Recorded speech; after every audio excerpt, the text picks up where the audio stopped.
Hey guys, it's IPI here. We are doing a weekly roundup for all the Q&As that you guys had. First question was, if I'm not very flexible and I'm making attempts to force exercises, it can hurt sometimes. Are there any foods that can help me? Well, yeah, there's not going to be a food that's going to help you get through this, but essentially one, don't exercise to the point range of motion where you feel pain. Okay.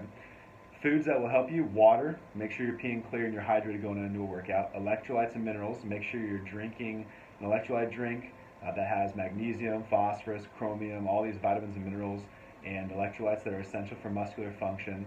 And those two things in general will help your muscle function at a higher level during exercise. A certain food that's going to prevent you from being tight, no, that's not going to happen. You're going to have to stretch a lot. You have to focus on 15 to 20-second stretches, static stretching, gain flexibility, but also hydrate yourself. Fruits and vegetables commonly have vitamins, minerals, and electrolytes in them. So that's, if you're looking for an actual food and not a supplement, load up on fruits and veggies, and you'll never really have to worry about electrolytes and minerals. Okay. Appreciate if you can give us some good stretches to do before heavyweight exercise. Okay. This is all on our IPI YouTube channel, so if you need specific stretches, you can refer to the YouTube channel. I can send you the link if you're watching this and you need it. We don't recommend you doing extensive static stretching right before a heavy lift. So what I mean by that is you want to stretch your hip flexors before a squat because it's not the primary mover of the squat. Your glutes are the primary mover. Your hips are gonna, be the ones most fatigued from squatting. So we stretch the hip flexor, that way you can squat deeper with correct technique throughout the process. There's actually science supporting that long static stretching bouts actually decreases muscle force right before you do that exercise. So you don't want to hold these stretches 15 to 25 seconds and let the muscle length increase too much. You're just trying to get an 8 to 10, 12, maybe 10-second hold on a certain muscle that improves the technique of the exercise, right? So you may do some chest mobility in between a bench set, okay? Now you don't want to hold a pec stretch for 20 seconds right before you bench every time, but you can do certain things that will open up your chest right before you do another set of bench, okay?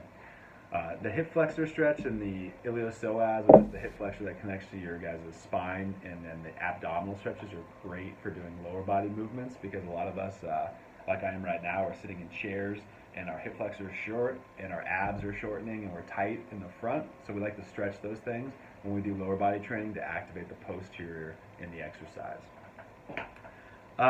Again, IPI YouTube channel. We can send you links for specific ones. Just feel free to ask. What is the ideal body composition for esports?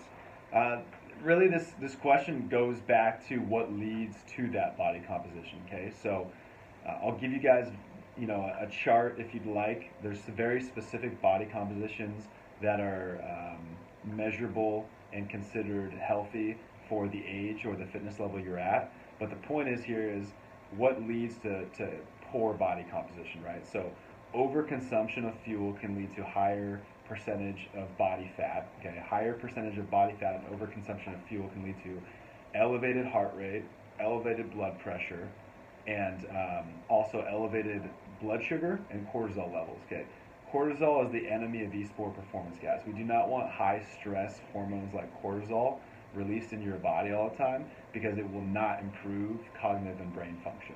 Okay, so the ideal body composition for esport athletes is the one that allows you guys to think the most clearly and perform the best internally and neurologically. And the way you're going to do that is through eating the right amount of fuel and getting the right vitamin and minerals, and that will lead to the correct body composition, which in turn leads to great brain function. Okay, so here's an example. Here's a chart. For athletes that are males, we're looking at 6 to 13% body fat. For the fitness type industry, for the fitness market, those that are in decent shape, 14 to 17% body fat, and then the average male around 18 to 24% body fat. So for esports, we'd highly recommend we bring the body composition down to below 18% body fat, right? At least above 6% body fat. With that, that's ensuring that you're not overeating, that you should be exercising in order to maintain that body fat, and that ensures that your brain's going to be functioning properly if you have the right diet. All right, guys.